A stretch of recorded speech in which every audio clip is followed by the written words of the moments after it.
Hello and welcome to this video. In this video I will tell you how I made this pattern into a macrame hemp. Hopefully it will become a patch. Now if you look closely you can see that this is grid paper and each grid has been colored in.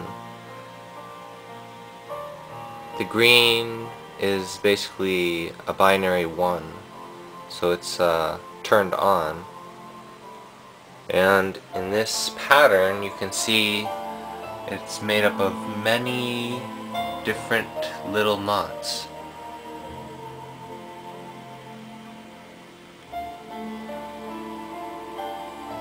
So each knot corresponds to one of the grids. The material I used for this project is a fine hemp twine.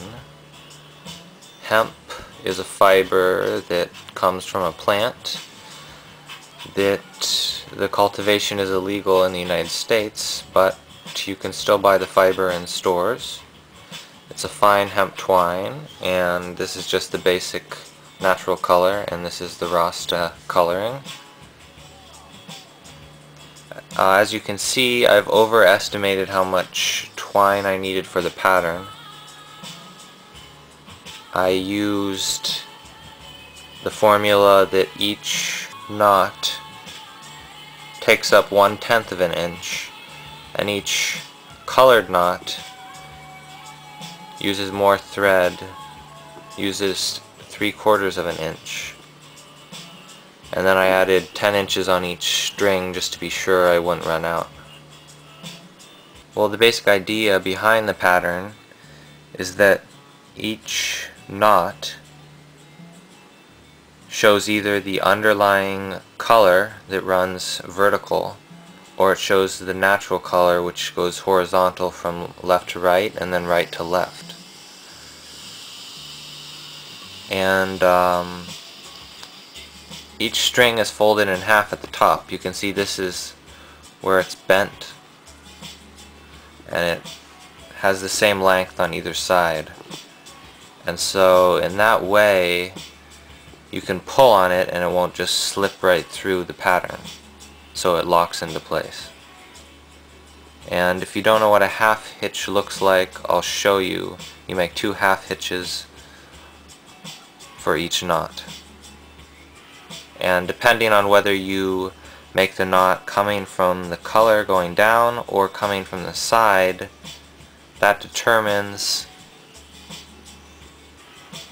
the color of the knot.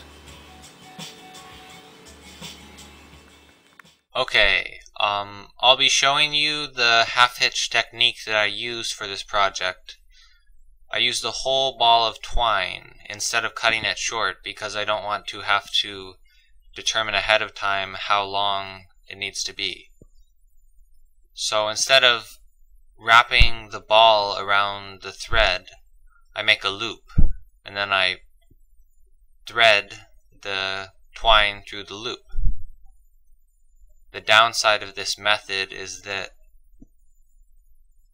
the main twine becomes twisted or untwisted depending on the direction you're going.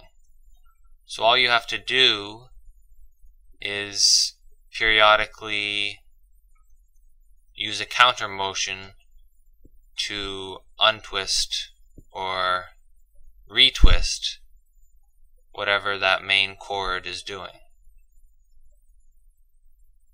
And right now I'm showing you how you can make a colored loop, but I don't actually need a colored loop, so I'm not fastening it, but in that way you can determine the color of the knot.